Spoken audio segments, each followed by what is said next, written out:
We now finally know the fate of what is going to be happening to the GTA 6 hacker and leaker. We're going to be talking about all of that in this video today and a whole lot more. So the last big update I was able to give you guys was 18-year-old Arian Kurtaj was found guilty by a United Kingdom jury in August, but the sentencing had been delayed until December. And that happened just the other day. So where we last left off, after a 7-week trial, Arian Kurtaj was accused of hacking and blackmailing companies such as Rockstar Games, Uber, and Nvidia. And the reports from the trial revealed that the teen from Oxford hacked Rockstar Games and caused the GTA 6 leaks from a hotel room while he was on bail for other hacking charges in 2022. When the police searched his hotel room of where the hack took place, they found he had broken his bail conditions, and it was determined that the Rockstar Games hack was carried out using a recently acquired phone,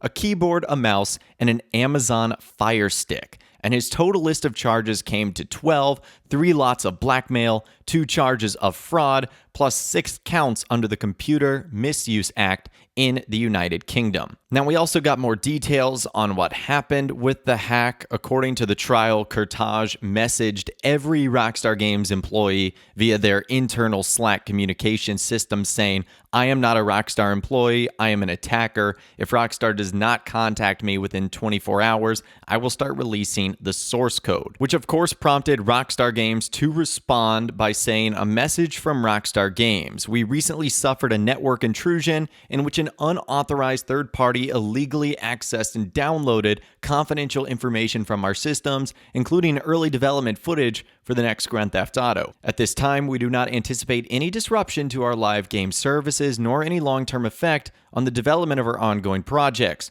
We're extremely disappointed to have any details of our next game shared with you all in this way. Our work on the next Grand Theft Auto game will continue as planned, and we remain as committed as ever to delivering an experience to you, our players, that truly exceeds your expectations. We will update everyone again soon, and of course, we'll properly introduce you to this next game when it is ready. We want to thank everyone for their ongoing support through this situation, the Rockstar Games team." And it was also revealed that the hacker would not be standing trial, as the BBC reported that the teenager is autistic and psychiatrists deemed him not fit to stand trial, so he did not appear in court to give evidence. And due to this, the jury were asked to determine whether or not he did the acts alleged, not if he did it with criminal intent. And that is where things lead us today, because we now know what's going to be happening to the hacker probably for the rest of his life. So according to Joe Tidy from the BBC, who was actually there, Kurtaj appeared via video call from Feltham Youth Prison,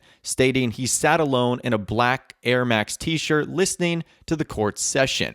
And the teen has been sentenced to an indefinite hospital order, which basically means Arian Kurtaj will stay in a secure hospital for the rest of his life unless doctors deem him no longer a danger. So this is essentially a life sentence. He's not going to be free. He's not going to be able to return to his normal everyday life. He is going to be sentenced to an indefinite hospital order. And the reason for this order and why the judge gave out this punishment is due to Kurtaj still being a high risk to the public through his skills and motivations, as he reportedly told psychiatrists that he would not stop. So honestly, that's kind of the nail in the coffin there. If you tell a doctor or a psychiatrist, "Hey, when I get out of here, I'm going to continue to hack, I'm going to continue to do things like I did to Uber and Rockstar and Nvidia," that's probably not going to get you out anytime soon. And on top of that, it has been said that the teen had been violent many times while in police custody,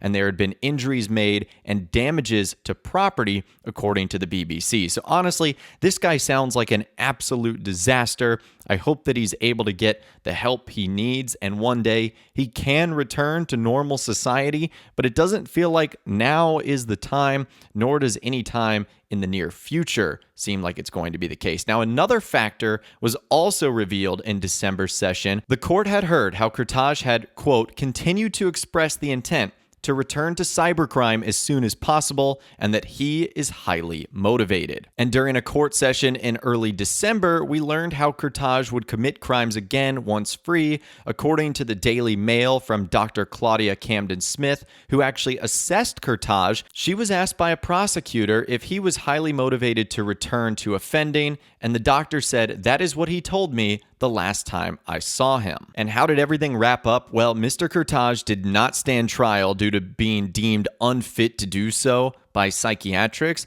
and the judge, Patricia Lee, postponed the sentencing until just the other day, and the judge also had Mr. Kurtaj detained under the Mental Health Act as she believed he was suffering from a mental illness. So that is what happened to the main man of this story, Arian Kurtaj. Now, he was not alone. There was kind of a Batman and Robin situation here. There was a 17-year-old accomplice who, since he is technically a minor, cannot be named in any of this. Well, that individual was sentenced to an 18-month-long youth rehabilitation order, including intense supervision and a ban on using VPNs for life. So honestly, that sounds like it is a much more lenient sentence.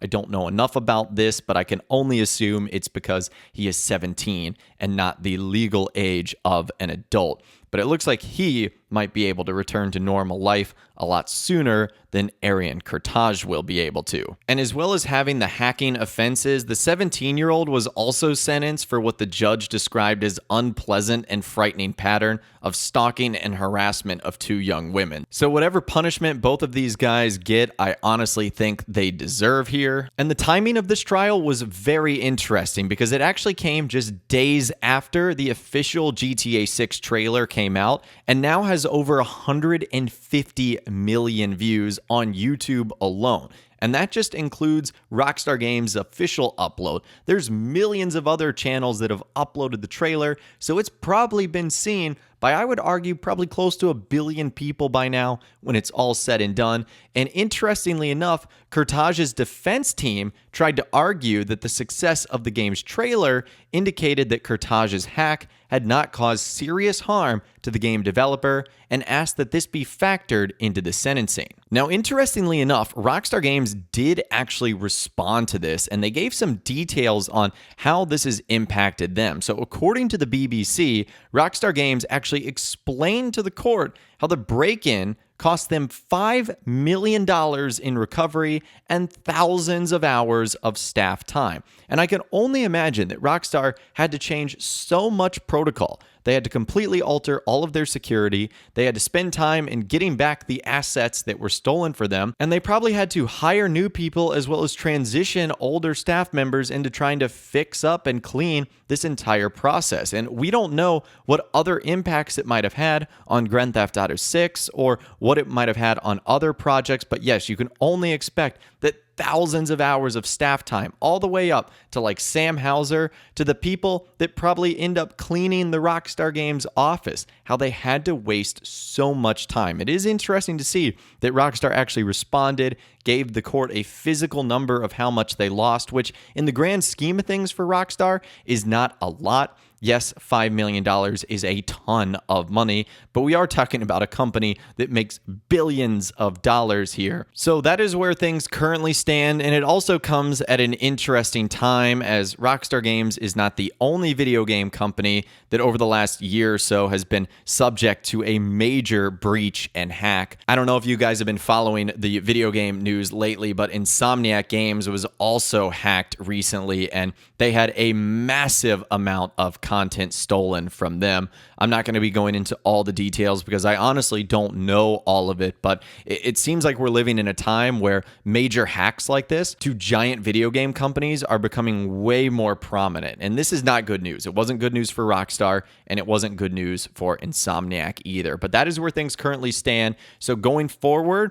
I don't think we're going to be seeing seeing any more leaks for GTA 6, at least not coming from this individual. That certainly didn't stop more leaked details of Grand Theft Auto 6 coming out right before the trailer released, and it also didn't stop the trailer itself from leaking and being released about 12 to 14 hours before it was actually supposed to come out. So I'd love to hear from you guys in those comments down below. Number one, what do you think of the sentencing for the GTA 6 hacker? And number two, do you think going forward we're going to see more Grand Theft Auto 6 leaks? I mean, it's pretty clear that this game has been surrounded with leaks. Rockstar has not been able to keep that under wraps. But let me know what you think in those comments down below. I'd love to hear from you guys down there. If you guys did go on to enjoy this video, though, a like rating would, of course, be awesome. And be sure to subscribe to my YouTube channel if you are new. You want to stay up to date on all the GTA 6 videos that I'll be doing here on my channel. And be sure to ring that notification bell as well. Sometimes YouTube just doesn't work, and if you ring that bell, you'll always be guaranteed to be notified